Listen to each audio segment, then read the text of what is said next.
Do you remember how there was a weird energy between co-stars Blake Lively and Justin Balcony when their film ends with Us was released?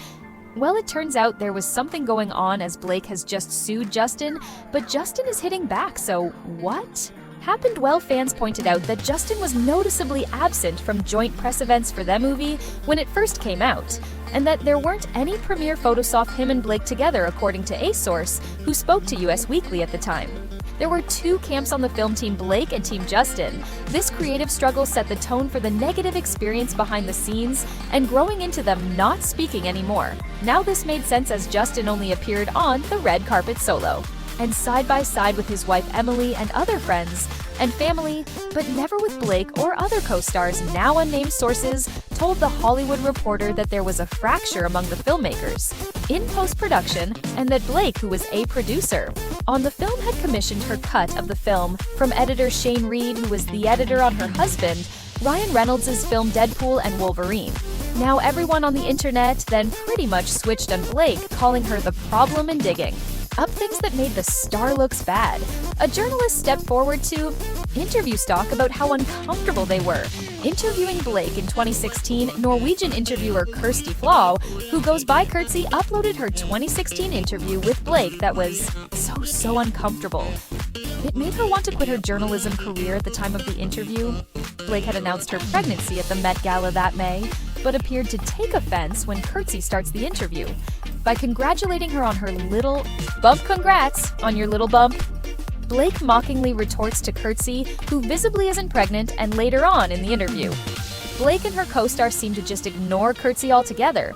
It's awkward now. Blake had also been blasted as toned, deaf, and shallow after she hosted an interview with her A10s with our co-stars and failed to discuss the serious message behind them. Uvi Blake sat down with fellow cast members Jenny Slay and Isabella Ferrer, as well as author Colleen Hoover, and many people were left unamused by the lighthearted nature of their conversation. Now the four women giggled together as they discussed everything from their dream job to their zodiac signs.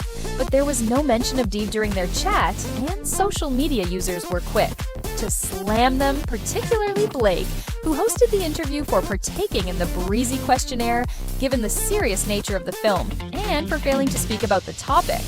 Now everyone was blasting Blake for the way she promoted the movie, and there were many viral posts about the star exposing her as a mean girl in Hollywood. Now Blake's lawsuit.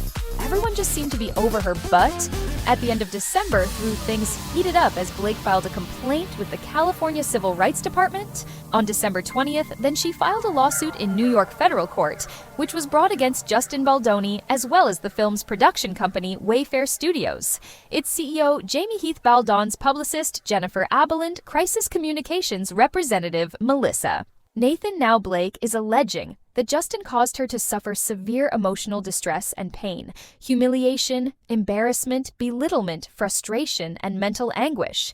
In addition to lost wages, she then claimed that Justin improvised unwanted kissing. Justin called her trainer behind her back. Jamie showed inappropriate videos of his wife on set and various other issues while on set. Now Blake's husband, Ryan Reynolds, was present at these meetings to back her up. As Blake claimed, she made a list of demands she wanted Justin and Jamie to meet before she resumed filming, which claimed that Justin should not make inquiries about their weight and make no further mention of her father, who had passed. Now in the lawsuit, Blake claims that Justin hired a crisis PR team to smear her in retaliation for her raising the issues. And it honestly appears that way, to be honest, and more proof of that came true as of December 22nd, the New York Times released an article about all of this. Private messages obtained by the New York Times appears to show intentional attempt to bury Blake.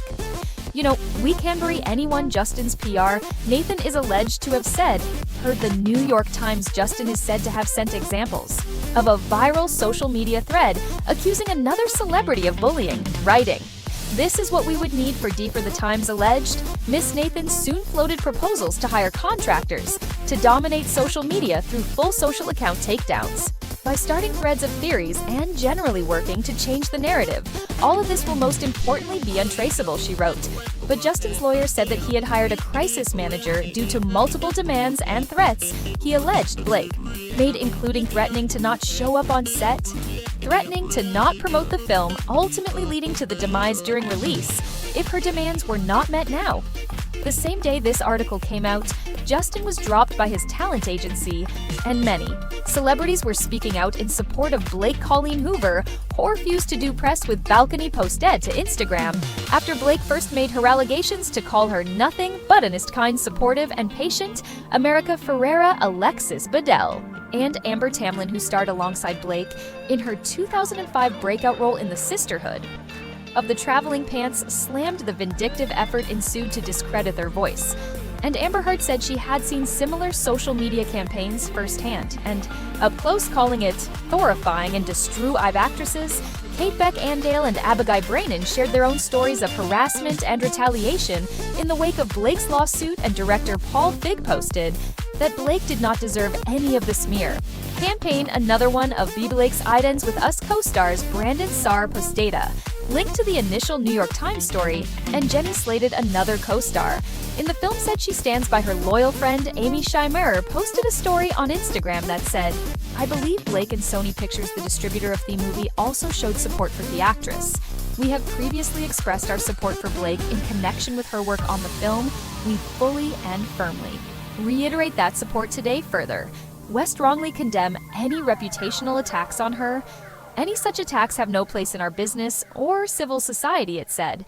But then Justin sued the Baldoni's lawsuit New York Times for $250 million and claimed that Ryan Reynolds aggressively berated him. Justin and 9 other plaintiffs, including publicists Misa Nathan and Jennifer Bell, brought a $250 million lawsuit against the newspaper alleging libel and false light invasion of privacy. Now the suit, which has been seen by The Independent, was filed in Los Angeles Superior Court and claims the Times' reporting cherry-picked and altered communications, stripped of necessary contacts, and deliberately spliced to mislead.